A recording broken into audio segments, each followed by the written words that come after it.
So today we're going to do everyone's favorite thing, which is word problems. I have a couple different word problems to show you for these inequality compound ones. I think they're actually easier than our last unit, and they're not too difficult to set up, but they do take a little bit of work and a little bit of different things to figure out how to set it up and actually how to do it.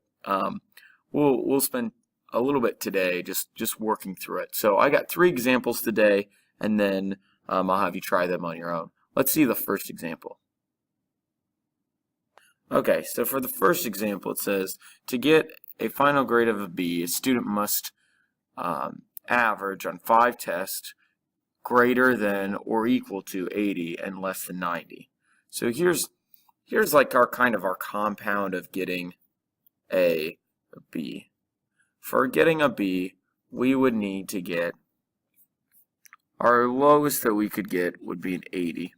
So the lowest number we could get would be an 80, and the biggest number that we could get would be a 90, but we can't get equal to a 90 because if we equal a 90, we move on to getting an A. So this is kind of the inequality that would set up this situation. But now they're going to give us some extra information. They're going to say if Tracy grades on the first 4 tests were 95, 85, 77, and 97, solve for the range of the grade X that she could score on the 5th test.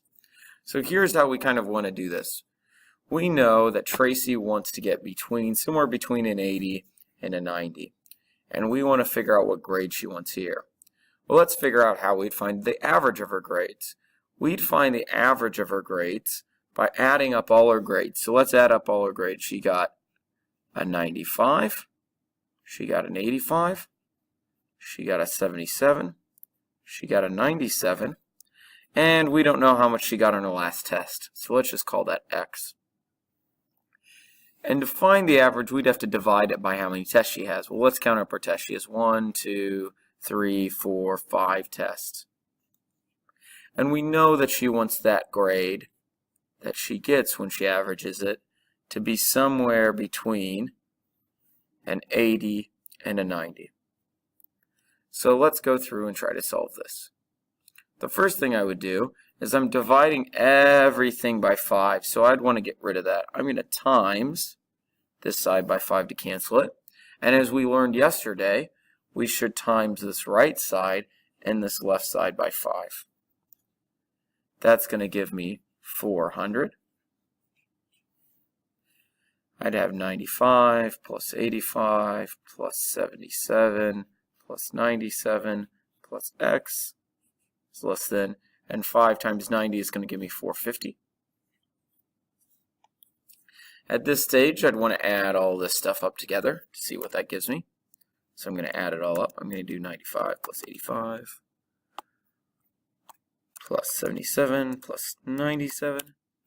That would give me 354.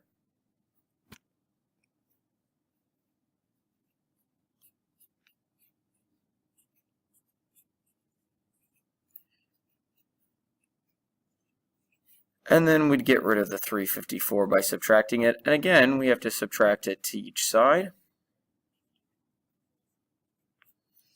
And we would figure out what X is. So that means that on the last test, if they want to keep the grade, they have to get either a 96 on the high end, or on the low end, do that subtraction real fast. It looks like a 46. So they got a decent range in the last test that they can get to keep their B. And that's how we would go about doing that problem. So again, most of these compound ones, you generally want to set up this range to start out to kind of see what your endpoints are going to be, and then start to figure out what we're going to solve for X. Let's try another one. Okay, so for this second one, it says the cost of renting a jumping castle includes a fixed cost of $375 for the setup and delivery, and a variable charge of $275 for each hour that the castle is rented.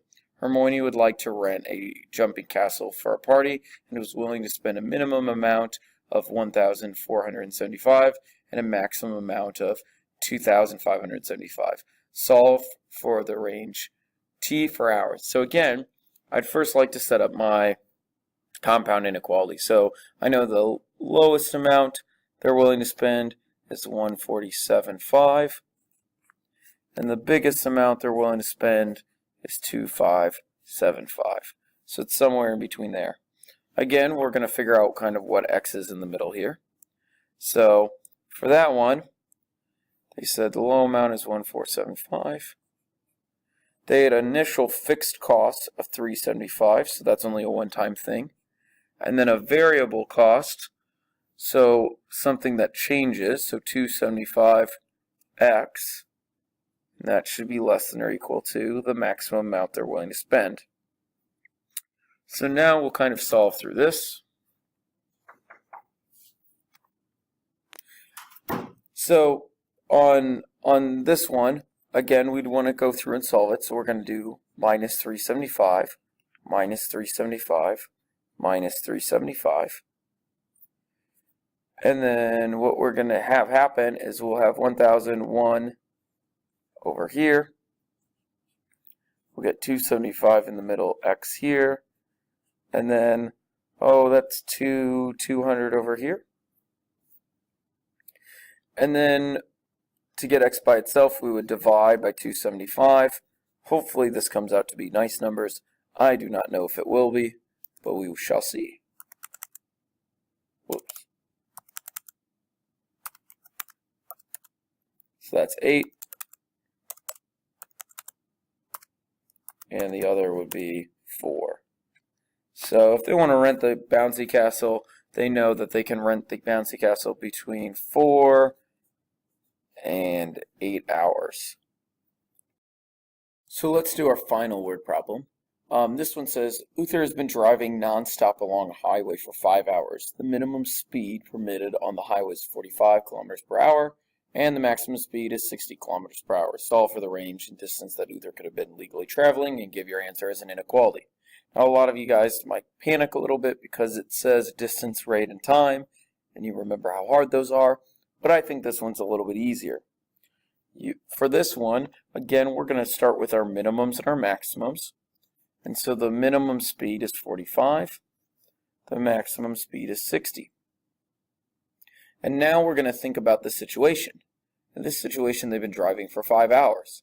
So if you've been going 45 kilometers per hour for 5 hours, how would you find your distance? Oh, well, you just times this by 5. Same thing here. If you've been traveling for 60 kilometers per hour for 5 hours, you just times this thing by 5. And I don't know what that is off the top of my head. For this one I can do, that's 300.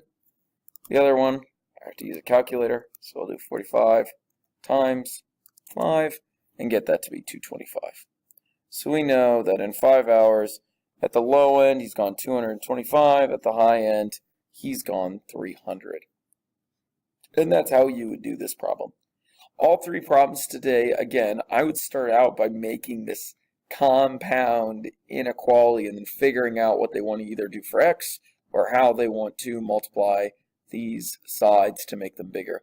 If you need any help, please ask.